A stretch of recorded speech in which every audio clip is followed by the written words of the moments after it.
प्रभु यीशु मसीह की जय हो। परमेश्वर के वचन की खोज के एक और पाठ में आपका स्वागत है। हम बाइबल की मूल बातें नामक श्रृंखला में हैं। आज हम नए नियम के संगठन के भाग 1 का अध्ययन करने जा रहे हैं। इससे पहले कि हम शुरू करें, यदि आप वीडियो पसंद करते हैं और इस श्रृंखला के पाठों के बारे में अधिक जानना चाहते हैं, तो लाइक और सब्सक्राइब बटन को हिट करना न भूलें।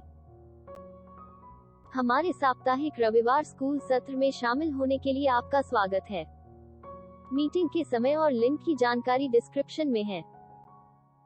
आइए हम शुरू करने से पहले प्रार्थना करें।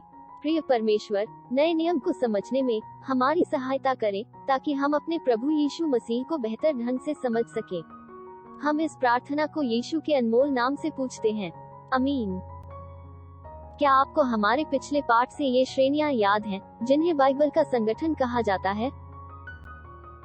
पिछले अध्याय में हमने पुराने नियम के भविष्यवक्ताओं के बारे में बात की थी और हमने उल्लेख किया था कि वे अक्सर आने वाले मसीहा के बारे में बात करते थे। पुराना नियम मसीह से पहले की बातों के बारे में है, नया नियम मसीह के दौरान और बाद की बातों के बारे में है। आज हम अपने मसीहा यीशु के बारे में जानने के लिए नए नियम को देखेंगे। यह हमें 4 सुसमाचारों, कलीसिया के इतिहास की एक पुस्तक और कुलुसियों की पुस्तक सहित पौलुस के 7 पत्रों के माध्यम से ले जाएगा। साथ ही, क्या आपको हमारे पिछले पाठों की यह बाइबल समयरेखा याद है? आज हम नए नियम की कुछ पुस्तकों का अध्ययन करेंगे। प्रत्येक सुसमाचार अलग श्रोताओं को ध्यान में रखकर लिखा गया था। इसे कहने का एक और तरीका यह है कि प्रत्येक सुसमाचार के लेखक का यीशु मसीह ने जो किया उसे लिखने का एक अलग उद्देश्य था। यहूदी समुदाय मत्ती के दर्शक थे। वो स्वयं यहूदी था। जिस तरह से उसने अपना सुसमाचार लिखा वह इस मायने में अद्वितीय था कि उसका मुख्य उद्देश्य यहूदियों को यह साबित करना था कि यीशु ही वह मसीहा था जिसका पुराने नियम में वादा किया गया था। उन्होंने यीशु के पुनरुत्थान के लगभग 35 साल बाद, लगभग 65 ईस्वी में अपना सुसमाचार लिखा। मरकुस सबसे छोटा सुसमाचार है, जिसमें केवल 16 अध्याय हैं। यह एक गैर यहूदी दर्शकों को ध्यान में रखकर लिखा गया है। यह संभवतः सबसे पहले लिखा गया सुसमाचार है, लगभग 55 ईस्वी। इस पुस्तक का मुख्य विषय लोगों के बीच यीशु की सेवकाई के बारे में है। लूका बाइबल की पुस्तक का एकमात्र अन्यजाति लेखक है। इसका मतलब है कि वह यहूदी नहीं था, परंतु वह मसीह में विश्वास करने आया, और हम जानते हैं कि उसने प्रेरित पौलुस के साथ यात्रा की। लूका जिन विषयों पर वास करता है उनमें से एक पवित्र आत्मा का प्रभाव है। लूका में यह भी अद्वितीय है कि वह यीशु के प्रारंभिक जीवन पर अधिक ध्यान देता है। यह यीशु की पूरी जीवनी के करीब है। यूहन्ना का विषय यह स्पष्ट करना है कि कैसे यीशु स्वयं परमेश्वर हैं। यूहन्ना अपने सुसमाचार का लगभग आधा भाग यीशु के जीवन के अंतिम सप्ताह के बारे में बात करने में व्यतीत करता है। यूहन्ना संभवतः 85 ईस्वी तक लिखे जाने वाले सुसमाचारों में अंतिम था। लूका ने प्रेरितों के काम की पुस्तक लिखी। वह यीशु के पुनरुत्थान के बाद कलीसिया के प्रारंभिक इतिहास को दर्ज करता है।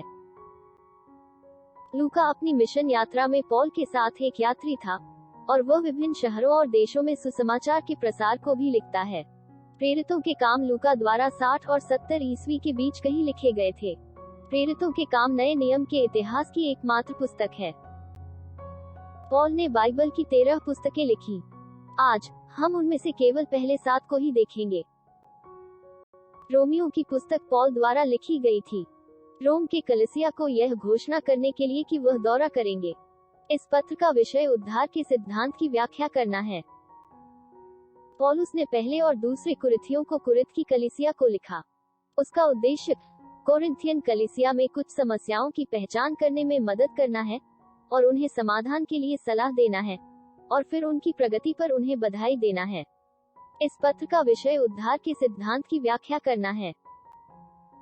जब पौल उस गलातियों को कहता है, तो वह कलीसियाओं के एक समूह के साथ व्यवहार कर रहा है, विशेष रूप से किसी एक के साथ नहीं। गलातिया एक क्षेत्र था, सो पौल उस किसी एक कलीसिया को नहीं, परंतु एक समूह को लिख रहा है। विषय यीशु के माध्यम से उद्धार का मुफ्त उपहार है। इफिसियों को लगभग 60 ईस्वी में इफिसियों के लिए लिखा गया था। विषय मसीह में एकता है। फिलिप्पियों के नाम पत्र उन्हें प्रोत्साहित करने और उन्हें धन्यवाद देने के लिए है। पौलुस ने इसे रोम की जेल से लगभग 61 में लिखा था। कुलुसियों को लगभग 60 ईस्वी में लिखा गया था।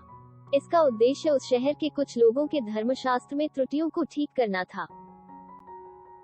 आज हमने 4 सुसमाचारों, कलीसिया के इतिहास की एक पुस्तक और कुलुसियों की पुस्तक सहित पौलुस के 7 पत्रों को देखा। अगली बार हम नए नियम की शेष पुस्तकों को देखेंगे। जब तक हम अगली बार मिलें, आशीष से भरा समय बिताएं।